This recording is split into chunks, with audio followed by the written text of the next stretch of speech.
John, make sure your mic is on there. Thank you. Okay. I want to thank you, Chairman Smith and Ranking Member Johnson, for hosting this meeting, holding this hearing today, and to review the Space Leadership Preservation Act of 2015. I also want to thank your staff, particularly Chris Shank and Tom Hammond, for working with me and my staff on this important legislation. Chairman Smith, thank you for supporting this bill as an original co-sponsor. I'm deeply grateful for your confidence and support on this important matter, and also want to thank your fellow committee members, Representatives Sensenbrenner, Posey, and Bridenstine, for their support as co-sponsors. I especially want to thank my predecessor as the Congressman Frank Wolf, who chaired the Commerce, Justice, Science Committee and helped me develop this legislation originally, because Frank saw, as I have, as all of you have, it is we simply have to give NASA greater stability. We need to make this agency less political, more professional, and give them the ability to see far into the future with the knowledge and with the confidence that the Congress will be there behind them. I have some of my very best memories as a boy growing up in Houston. I've been to the space program. I've been all my earliest heroes were the Apollo astronauts. I think I got my first telescope for Christmas when I was 12. I've had one ever since. Bought myself a rather large telescope as a high school graduation present.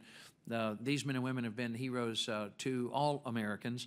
And when I was assigned to the Appropriations Committee, I asked but one thing. I wanted to serve on the Commerce, Justice, Science Committee, and one day be there to chair it. And it's an extraordinary privilege for me to work with you, Mr. Chairman, Ranking Member Johnson, and all the members of this committee as we do our best arm in arm and to make sure that NASA has the funding, the support that they need to do all that's on their plate. I have in the appropriations bill that the Congress just approved, I made certain that NASA has today the largest appropriation that they have ever received since the agency was created in 1958. And I will continue to make sure that NASA has the resources they need to accomplish all that is before them. But that again is a year-to-year effort. That is again something that is tends to be it is often reliant too much on who is in the White House and who holds the chairmanships of these important subcommittees. I also want to be sure to thank my counterpart in the Senate, Senator Richard Shelby, who chairs the Senate Commerce, Justice, Science Committee. He's an ardent supporter of the space program, and it's been absolutely vital to have him there for his support. You know, although it's been over 44 years since any human has set foot on the surface of another celestial body, when Gene Cernan, my constituent and good friend, and Harrison Schmitt left the moon after 3 days exploring the Taurus-Littrow Lunar Valley, Mission Control in Houston read a statement from the White House to the Apollo 17 astronauts that said, "As the Challenger leaves the surface of the moon, we are conscious not of what we leave behind, but of what lies before us." But today, the glory days of the Apollo program seem to be behind us, and the country seems to have lost focus on exploring what lies before us, or all the wonder that would be, as Tennyson said so well. The team at NASA, unfortunately, has faced program cancellation after program cancellation. As Mike Griffin points out so correctly in his testimony you'll hear in a moment, Dr. Griffin points out as the year 2009 opened, we had a plan for our nation's space program, a plan of generational scope for what it was that NASA expected to do. But by early 2010, barely a year later, this carefully hewn strategy that had been approved twice by Congress in 2 successive authorization acts of 2005 and 2008, Dr. Griffin points out, had been abandoned and canceled. And I have a chart here that I'll make sure each one of you have a copy of, that Mike Coates, the director at the Johnson Space Center, first pointed out to me, that this is the fundamental problem at NASA, that in the last 20 years, NASA has spent more than $20 billion on canceled development programs.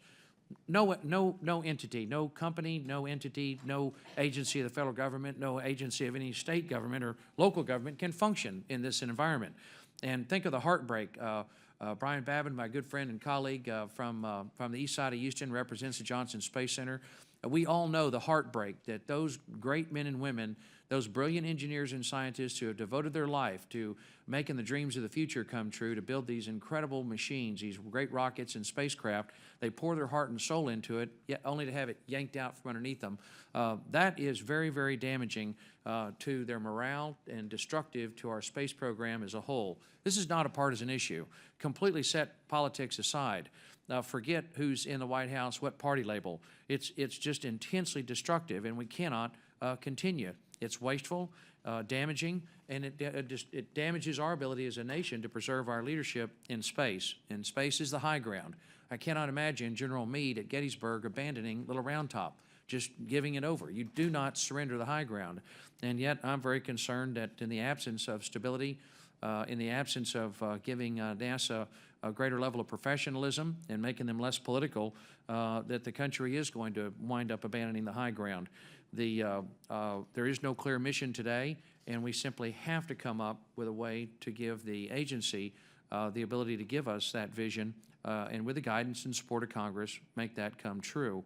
I had the chance, the honor recently to hear former Navy SEAL Robert O'Neill speak about his work and identifying and taking out Osama bin Laden. And one of the things that really stuck with me from Rob's remarks was he said that a lack of a clear mission hurts morale. That's true of all of us as human beings, and it's certainly true with the team at NASA. And that we can help make that, fix that problem with this legislation. I have welcomed suggestions or ideas on how we can modify the legislation, but I put a lot of thought into this with your help, Chairman Smith and Chairman Frank Wolf. We looked at some of the models in government that work well. The director of the FBI, for example, has the 10-year term for the director of the FBI has served him very well. We know that the FBI is a pillar of integrity, and that director does not think about politics or who the president is. They focus on enforcing the law and doing the right thing for the right reasons for the country. Whether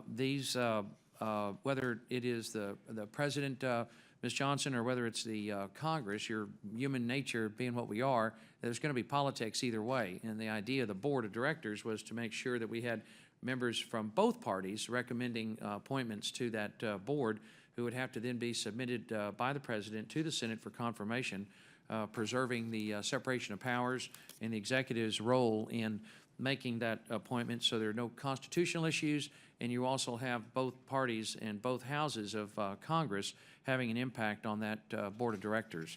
The idea of the budget being submitted directly to Congress is important, because if we don't, all of us, none of us know exactly what NASA's best minds have recommended. They submit their budget to the Office of Management and Budget, and the budget that we get, Mr. Chairman, and the budget that I receive, the budget recommendation from the President, is not really from NASA. It's from OMB. As a practical matter, we all know that OMB runs NASA today. The bureaucrats, the bean counters at OMB are the ones making the big decisions for our nation's space program, and it's just unacceptable. I'd like to know, as I know you would, an honest, accurate number. What do the best minds at NASA recommend to the Congress? What's necessary for you to achieve all that's before you?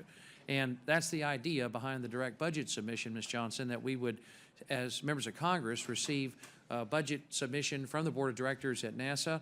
We would also get OMB's recommendation, but then we can lay them down side by side and see what is necessary to make those dreams of the future come true, and balance them and figure out what is necessary to for American taxpayers to fund that recommendation. That longer term for the administrator, I think, is not only necessary for stability, to make the agency head less political, but to give that individual the time to make sure that these tremendously complicated and expensive spaceflight programs come to fruition, so we don't see this start and stop, as you see on this chart right here. Finally, Mr. Chairman, I really think that this, from my experience working in the Congress, I started out here on this committee, and when I went to the Appropriations Committee and was able to see, as you have, the extraordinary men and women at NASA who are so dedicated to make sure that the American space program is the best on Earth, who are so dedicated to make sure that The spacecraft and the rockets they build are truly the best that have ever been conceived or built by human hands. I keep coming back to the fundamental problem. The cause of the instability is governance. We could continue to fund NASA.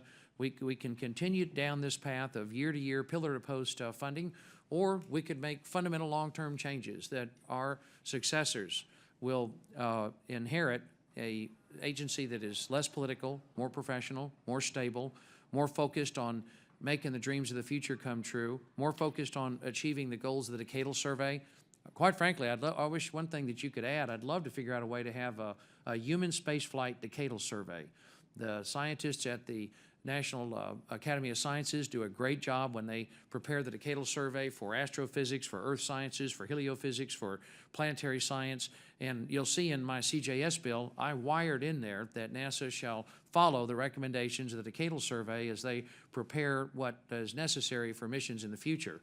And I made certain they got the money to do it. But what I can't figure out and resolve is how do you have a decadal survey for human spaceflight without having all those conflicting passions from the different contractors that are involved? That's a challenge that I'd hope ask for the help of the Science Committee in resolving.